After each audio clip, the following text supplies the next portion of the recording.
Order, please rise for the pledge.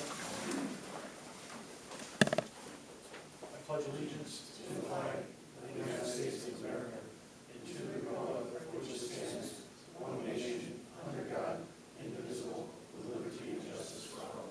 Thank you. All trustees and mayor are present for tonight's meeting. This is the public hearing on the UNSAFE building at 23.5 East Orvis Street.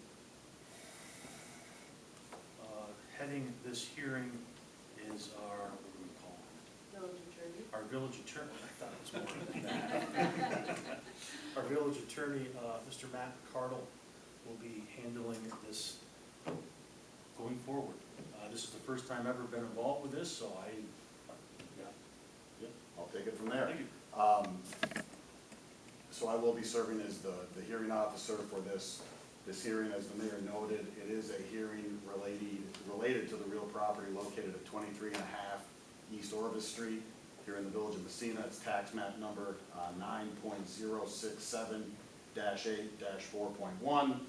By a report dated August 7, 2023, the village code enforcement officer, Mr. Hardy, provided his findings to the village board concerning this property and why Mr. Hardy believes that the property is dangerous and unsafe and in violation of village code chapter 120. The village board thereafter directed a public hearing on Mr. Hardy's report, which is scheduled, as the mayor noted, for tonight, September 12, 2023 at 5 o'clock. Notice of that public hearing was sent via certified mail to the owner of record of the property, to the address on the current tax rolls. It was also physically posted at the property itself. We have Mr. Hardy here tonight, and I'm going to swear you in. Mr. Hardy, would you raise your right hand for me? Do you swear to tell the truth, the whole truth, and nothing but the truth? I do. Okay. Can you state your name, sir? Aaron Hardy. Okay, and are you presently employed by the village? That is correct. Okay, and what's your position with the village, sir? I am the fire department foreman and code enforcement officer. Okay, and how long have you served in that role as the code enforcement officer for the village? About 15 years. Okay. And in your role as code enforcement officer, can you just generally explain what you do? Our office's responsibility, mine and my crew's responsibility, are to enforce the New York State codes and village codes, everything from building property maintenance to fire codes, safety codes.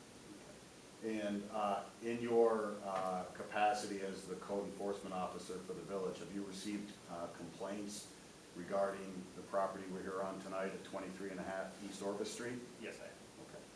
Can you just generally explain what types of complaints you have received? Yes, sir. A couple of the neighbors have called and complained. They're concerned about the structural safety of it, the landscape surrounding it, trash and debris, stuff falling possibly from the structure. Okay. We've also found animals living in it as well. Okay. I understand there was some damage to the structure at some point. Yes, there was a structure fire there. Okay, and you know when that was? I can tell you exactly when that was. It was in 2022. Okay.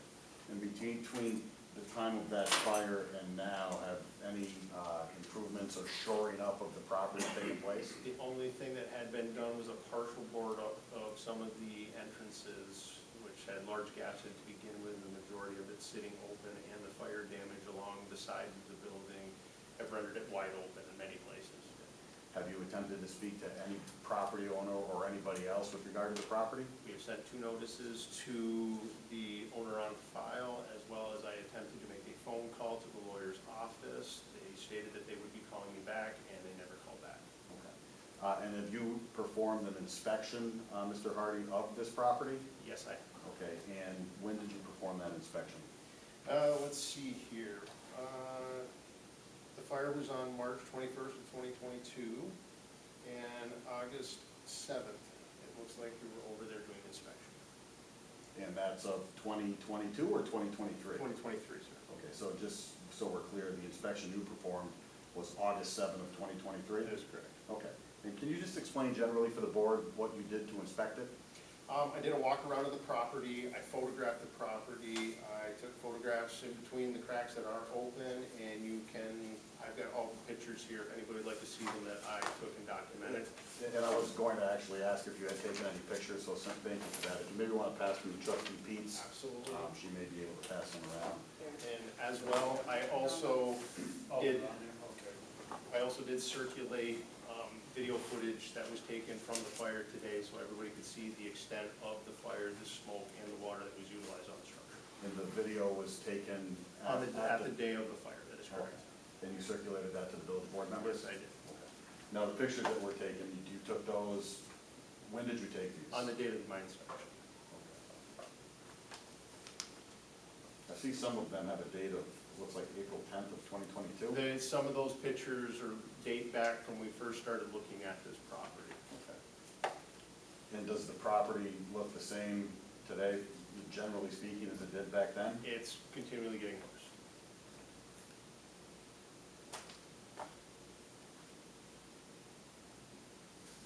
And are you familiar with Village Code Chapter 120, Mr. Hardy? That is, yes, I do. Okay. And what chapter is that? What does that provide for? That's the unsafe structure chapter.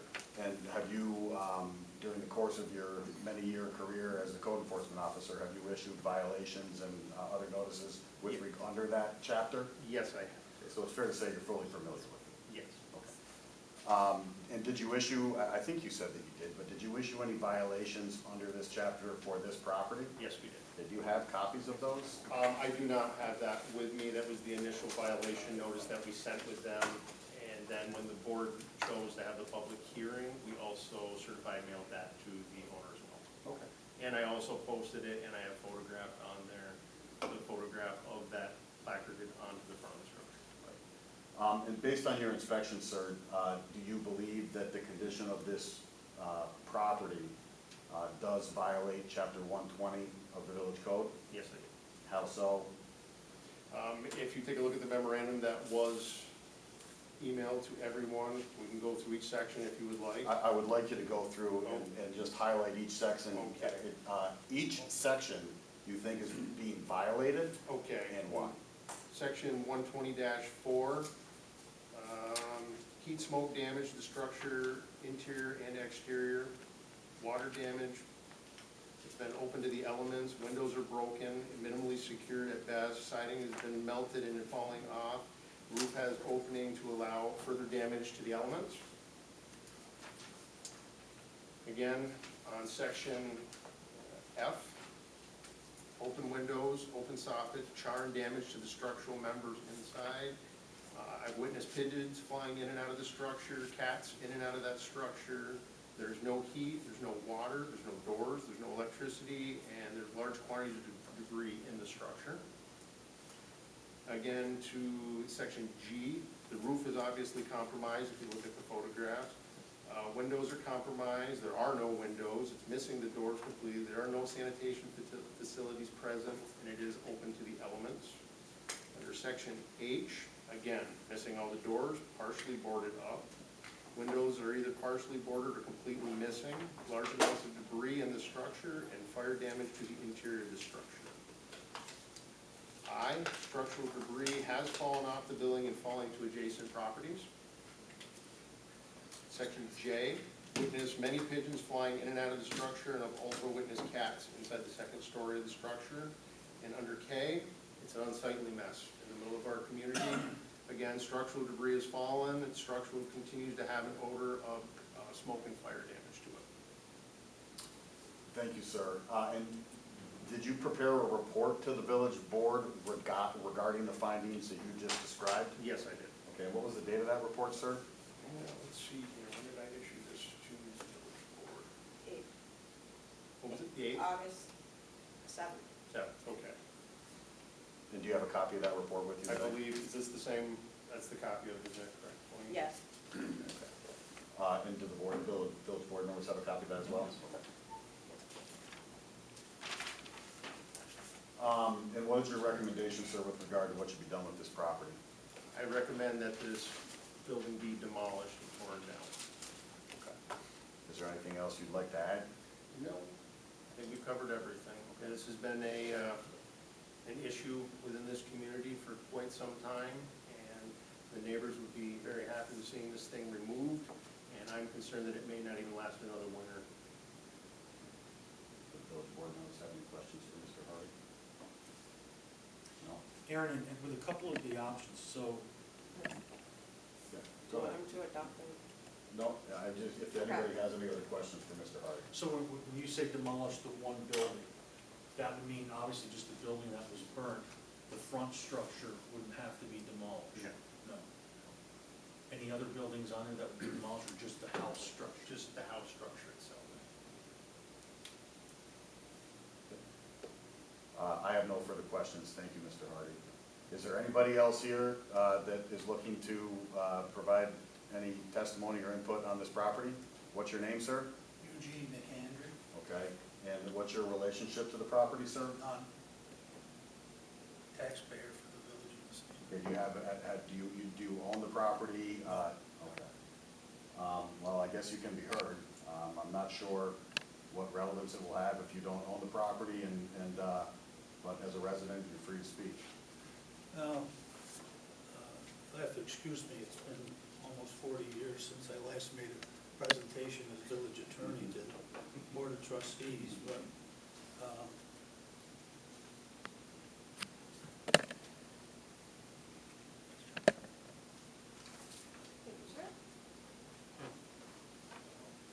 first of all, it's not quite on point for the public hearing, but it is relevant to what you're having a hearing for today. And that is, Massena is not unique with the problem of fire and other destroyed structures. Communities across the state and nation face the same problem of removal and disposal. Every community incurs fire and other insured damages.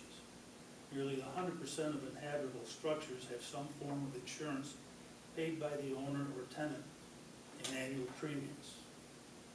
I suggest the New York State Conference of Mayors and like associations for the towns, cities, and counties jointly propose to the New York State Legislature that the state insurance department require every new property damage policy include provisions making every host community a third-party beneficiary of such policy to provide, 1, a benefit of up to $50,000 or the actual cost of removal/restoration of a damaged structure, payable to the municipality or a designated private contractor for the removal, disposal of the insured property.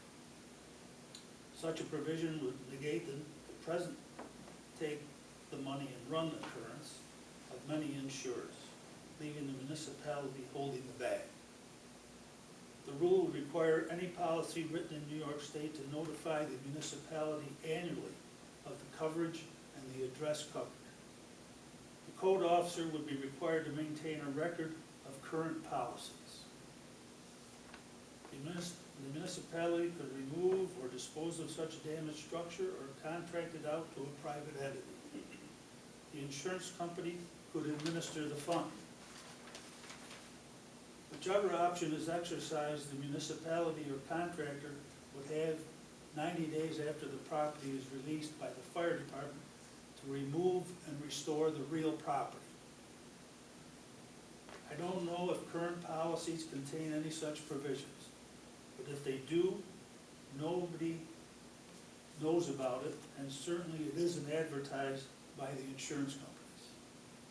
Whether municipalities have investigated the cost of insurance to provide the municipality the same coverage so that all taxpayers share the cost of such insurance.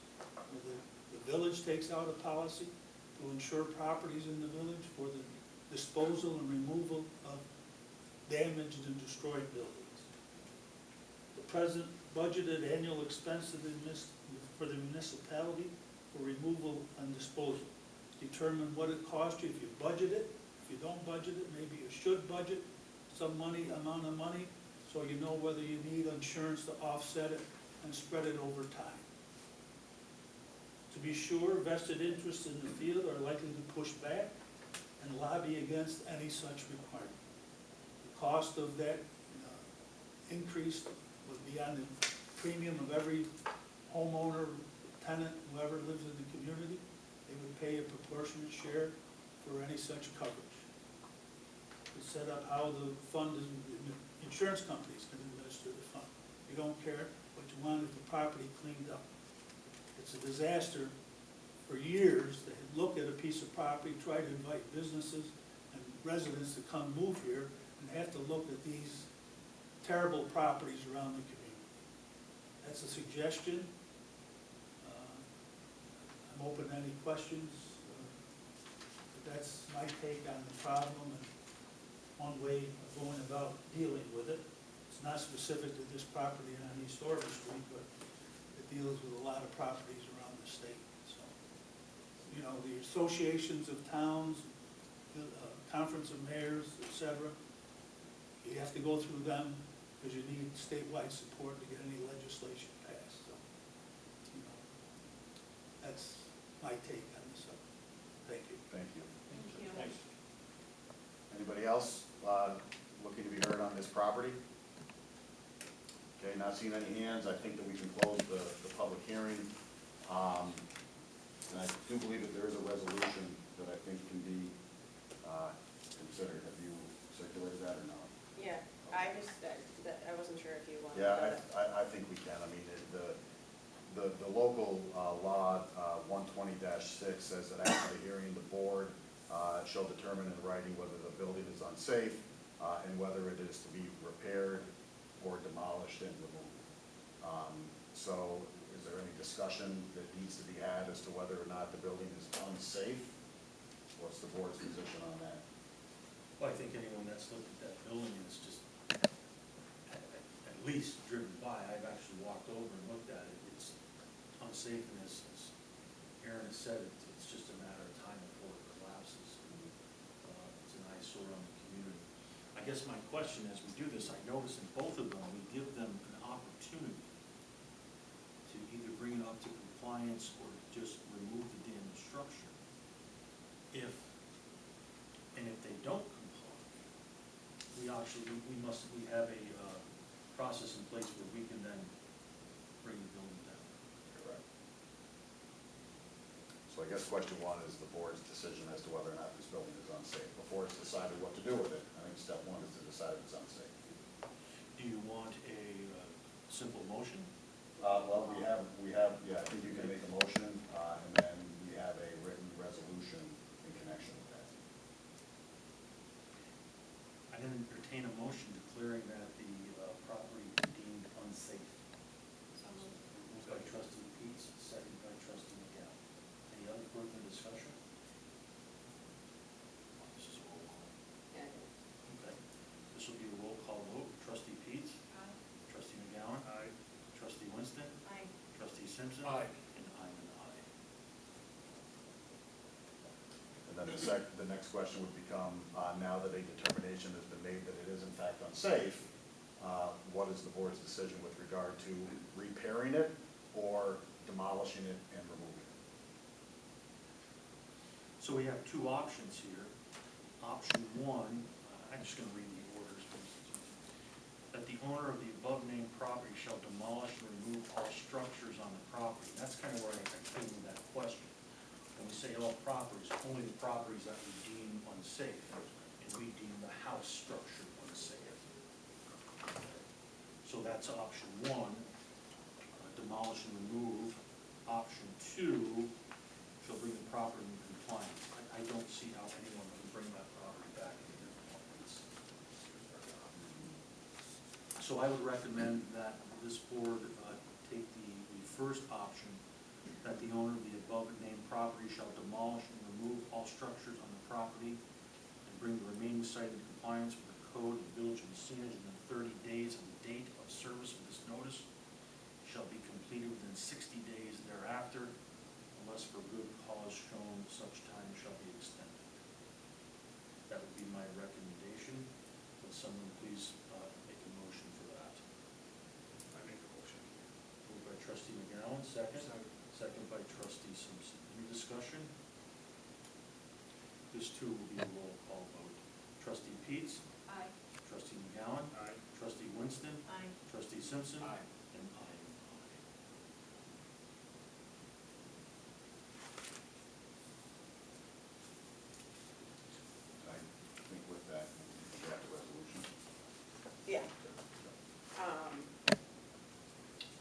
are we, moving forward with the punitive? Yes. As far as I'm concerned, yes. Yeah, and the local law does allow the village to include any, you're talking about expenses paid to actually demolish it. Right. That, I don't think that that needs to be included as part of the law. Because the local law allows it. So Monique, we'll do this, this motion, the actual, everything that we've done, we're gonna put it in one single motion for the next board meeting? Or can we do it right now? We just did. I think. I think we should do it. I think we Yeah. should. It was kind of confusing what you were saying, when you were asking for the motion. Yeah, no, I think we made a motion, now we can reduce that to right. Gotcha, okay, thank you. And give it to the property owners, understood. And so we should be prepared that if this isn't happening, that we will then take the next steps, which would be us contracting out. We did this with the property. I have some, 104. I've got, yeah, I was gonna say, I've got a couple of past practice paperwork that we can utilize to come up with a request for proposals to the board. If it doesn't go through, Aaron, run me through, how long did it take us to get the, I had just come on the board as a trustee, and if I'm not mistaken, we bid it out the first time, we thought the bids were too high, That is correct. and then we rebid it a second time, and I think it took a process from the first bid to actual tear down was 6 months. It was probably 4 to 6 months, kind of time. It was a very busy time of year as well for the contractors, and it was hard for them. They already had jobs that they were working on, so getting somebody pulled off of a job site to come and do this for the village, but we got it done. So my guess is, if it's not done within 90 days from now, or 60 days from now, that puts us at, what is this, November. We can start the process and hopefully have it done first thing in the spring. Or sooner if someone's. Or sooner, or who knows, If maybe we can the get property somebody owners will sooner. decide to just take it down for us. That would be the best bet. Yes. Anything else needed? I don't mind it. Nope. Motion to adjourn? So Moved by Second. trustee Simpson, second by trustee Winston, all those in favor? Aye. Opposed? Motion carried.